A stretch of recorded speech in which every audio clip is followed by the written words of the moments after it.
E aí galera do bem? Pessoal, vocês devem ter assistido aí a aula sobre a crise de 29 e aqui eu trouxe 5 questõezinhas para vocês refinarem o conteúdo. Lembrando sempre, pessoal, que nosso alvo é acertar, mas errar é didático, certo? Não esqueçam disso não, porque o medo de errar a questão por praticar vai te fazer perder tua vaga no Enem. Então não tem medo não, vamos para cima.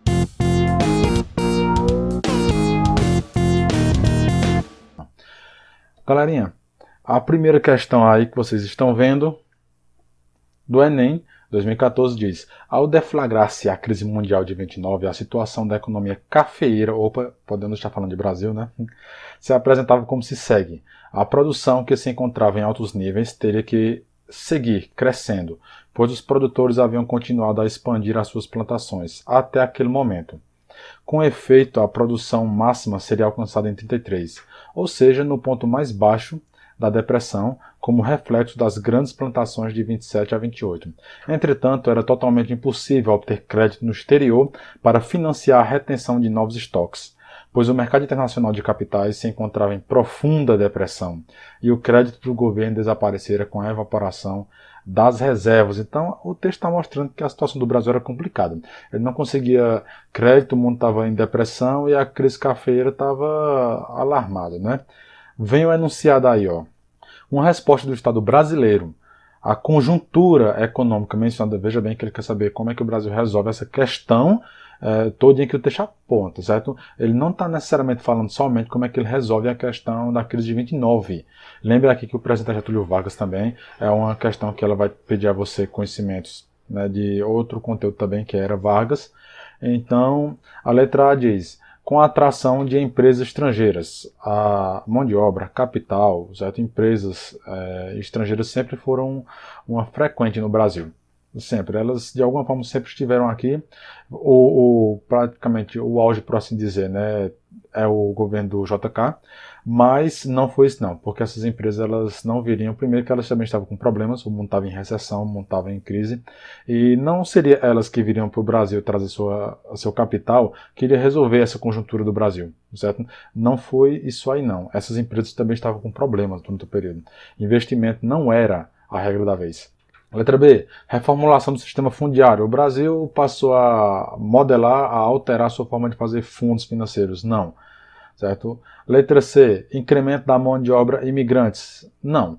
Desde o segundo reinado, a mão de obra imigrante ela começou a ser frequente no Brasil, especialmente depois que os escravos são libertados e os imigrantes vieram justamente já para preencher boa parte daquela mão de obra, mas não foram eles que vieram para cá e alteraram essa conjuntura econômica não, certo? Até porque o Brasil estava demitindo pessoas e não contratando. Letra D, desenvolvimento de política industrial, certo? Como o Brasil percebeu que ele tinha um problema grave, porque a economia brasileira era praticamente pautada somente na agroexportação. Somente não, né? Mas boa parte dela era somente agroexportadora. E essa parte era suficiente para gerar uma crise. Então, o que é que o governo Vargas, que vai ser o cara que vai dar um gás na industrialização do Brasil?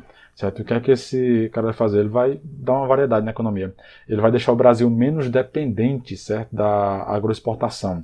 Ele vai variar, certo, as fontes de economia no Brasil, trazendo para cá a indústria, o setor industrial. Então, letra D.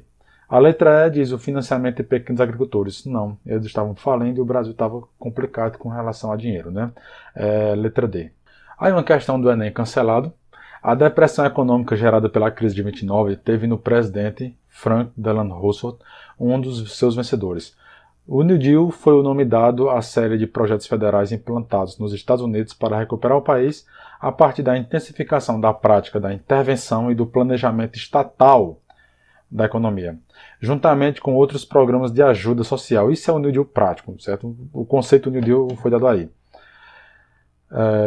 Juntamente com outros programas de ajuda social, né? O New Deal ajudou a minimizar os efeitos da depressão a partir de 33. Esses projetos federais geraram milhões de empregos para os necessitados, embora parte da força de trabalho norte-americana continuasse desempregada em 1940. A entrada do país na Segunda Guerra Mundial, no entanto, provocou a queda das taxas de desemprego e fez crescer radicalmente a produção industrial no final da guerra. O desemprego tinha sido drasticamente reduzido.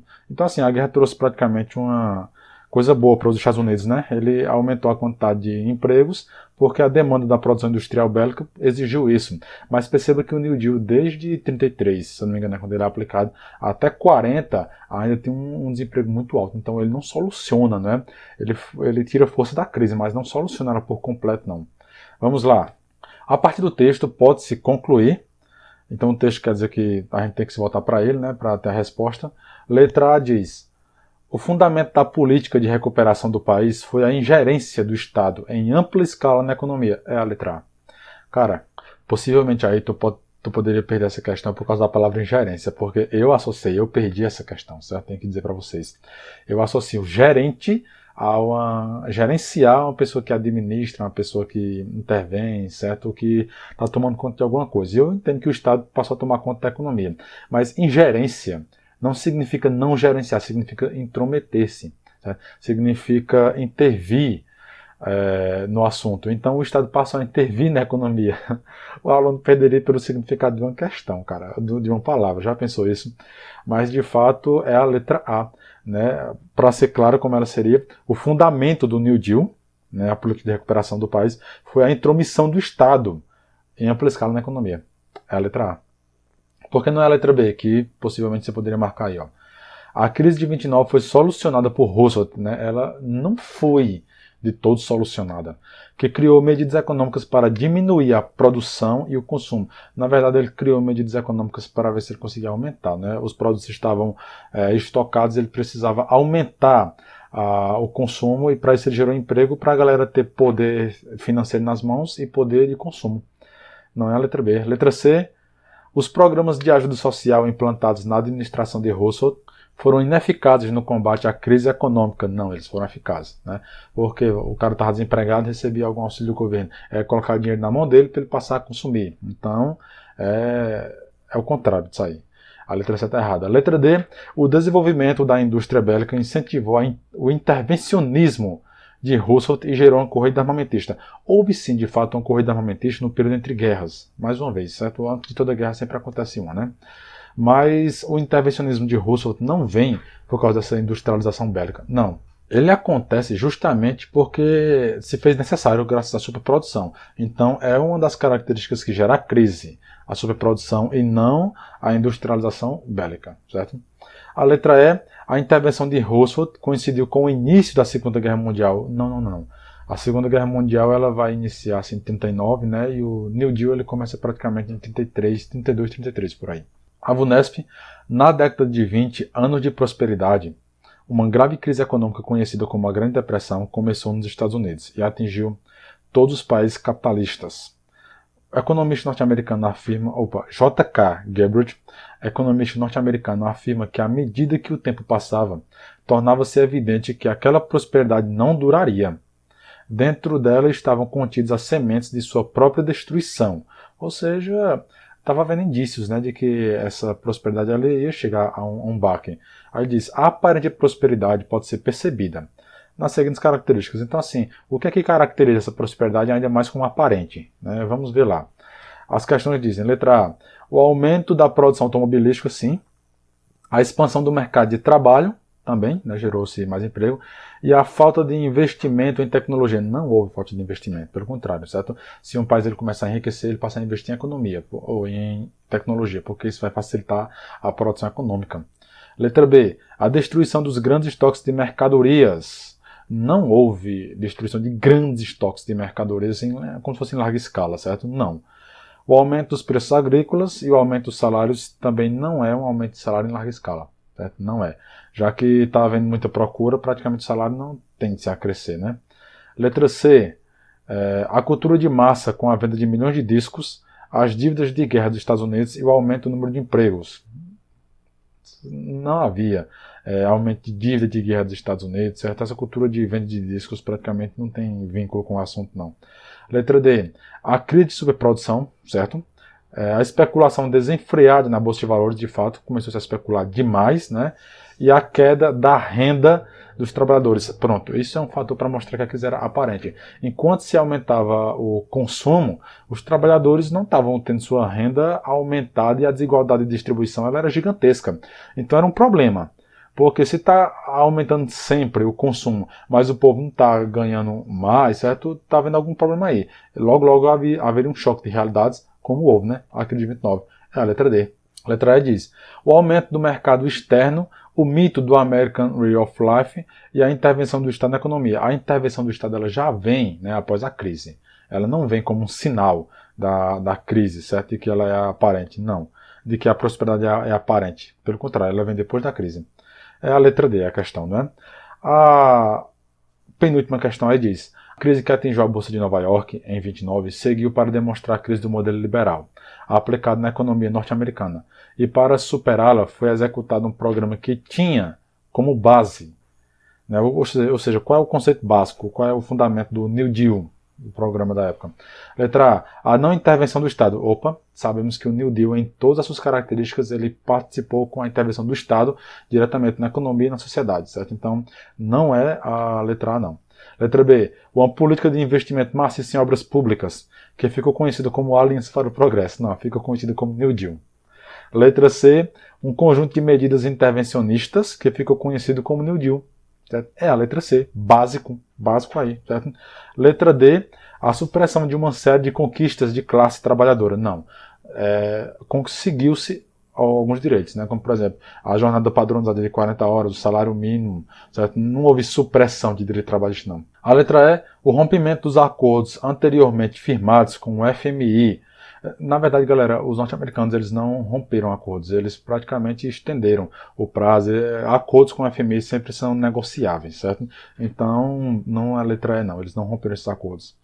Ok, vamos para a última questão que diz: considerando-se a crise econômica mundial iniciada em 29, com a quebra da Bolsa de Nova York, é correto afirmar. A letra A. A Alemanha sofreu o impacto imediato e violento desse evento, em razão dos laços econômicos estreitos que vinha mantendo com os Estados Unidos. Certíssimo. Letra A. Depois da Primeira Guerra Mundial, a Alemanha ficou praticamente detonada e quem vai ajudar ela a se levantar é os Estados Unidos, para garantir que aquele parceiro comercial permanecesse de pé e comercializasse com ele, né? Mas como a Alemanha pagou multas bilionárias, perdeu muita terra, ela ficou muito dependente desse auxílio norte-americano, ou melhor, dessa parceria. E quando os americanos eles entram na recessão por causa da crise, a Alemanha tem um impacto imediato, o que vai contribuir, certo, no palanque do discurso nazista de Hitler. Ele vai usar a crise, certo, para se promover, né, uma crise e ele como solução. A letra B diz: a escassez de matérias-primas e de crédito. Não havia escassez de matéria-prima, pelo contrário, se superproduzia, então havia matéria-prima, certo? Não é isso aí não. A letra C, a União das Repúblicas Socialistas Soviéticas foi um dos países atingidos por esse evento, não foi. A União Soviética ela tinha uma outra forma de fazer economia, que era o socialismo, certo? E ele tinha pouca interação com o capitalismo da época, então ele não vai sofrer esse baque, não. Apesar de que, via de regra, o socialismo ele está em crise, né, quase sempre, e então a Rússia, pelo menos essa crise de 29, ela não passa por ela. Letra D. Os países da América do Sul sentiram os efeitos desse evento, devido à repatriação do capital estrangeiro anteriormente investido nessa região. Repatriação trouxe de volta para a pátria, não é? O capital. Na verdade, a América Latina ela vai sofrer um baque pela crise, porque eles não conseguem mais vender o que eles vendiam para os Estados Unidos. Não porque os americanos faziam oferta de capital para nós, certo? Então o Brasil é um caso. Vendia café, agora não pode mais vender. Ok, pessoal, foram 5 questões aí, eu espero ter ajudado vocês. Até uma próxima aula com mais 5 questões. Um abração, galera.